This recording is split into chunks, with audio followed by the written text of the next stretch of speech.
इस केस में 1100 विटनेसेस हैं। पूरी जिंदगी निकल जाएगी अक्यूज्ड लोगों की, लेकिन उनका ये केस खत्म नहीं होगा।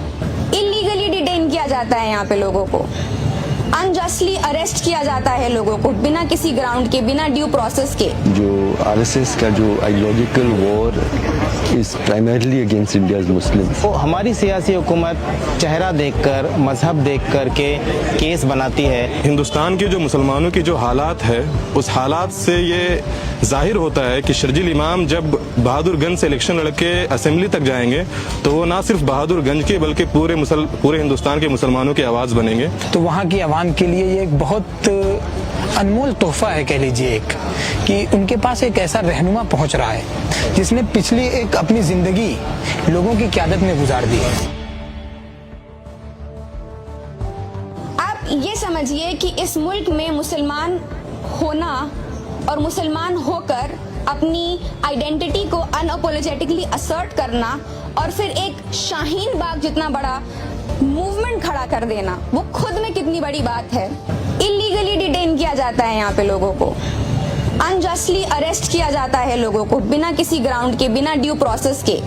एंड यहीं पे इसी कोने में खड़े होकर उन्होंने एक कपलेट, एक शेर बोला था, मेरी जुबां पे शिकवाए अहले सितम नहीं, मेरी जुबां पे शिकवाए अहले सितम नहीं, मुझको जगा दिया ये एहसान कम नहीं। वो मुसलमानों के दर्द की तर्जुमानी कर रहे थे और कर रहे हैं, और इसलिए वो जेल में हैं। कोर्ट में आज की डेट में ये दिल्ली राइट्स कॉन्स्पिरेसी केस, जो कि 2020 के मार्च का एफआईआर है, उसमें आज तक चार्जेस नहीं फ्रेम हुए हैं।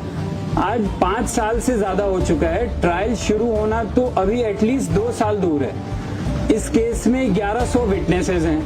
पूरी जिंदगी निकल जाएगी अक्यूज्ड लोगों की, लेकिन उनका ये केस खत्म नहीं होगा। जो आरएसएस का जो ideological war is primarily against India's Muslims. तो आप मुस्लिम वॉइस ऑफ डिसेंट अगर हैं तो बहुत खतरा है, और वही बड़ा कारण है कि वो 5 साल से बिना किसी ट्रायल के जेल में हैं। उनकी मुस्लिम आइडेंटिटी और and the fact that he is a dissenting voice. सबसे पहला सवाल ये है कि शर्जील इमाम जेल में क्यों है?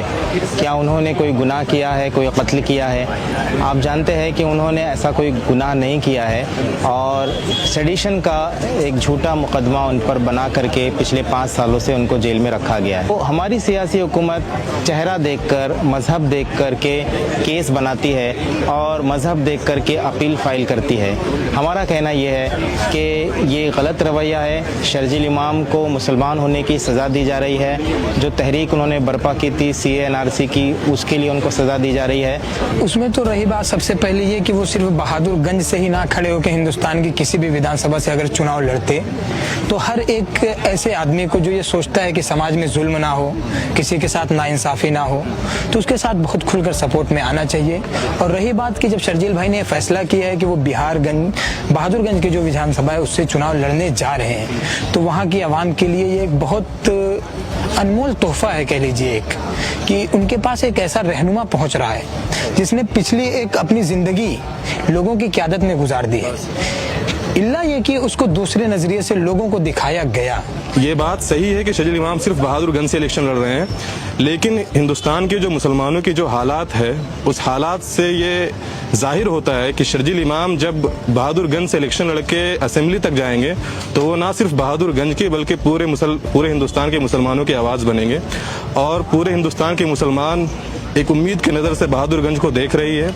इस सरकार में जब से भाजपा RSS की सरकार आई है, तब से हम लगातार देख रहे हैं कि जो इस सत्ता के खिलाफ, जो जुल्म के खिलाफ और जो सही बात के लिए लड़ता है, उन तमाम लोगों को एक सिस्टमेटिक तरीके से जेलों में भर दिया जाता है, गलत तरीके से उन्हें फंसाया जाता है। चाहे वो उमर खालिद की बात हो, चाहे खालिद सैफी की बात हो, तमाम लोग जो हैं आज पॉलिटिकल प्रिजनर हैं।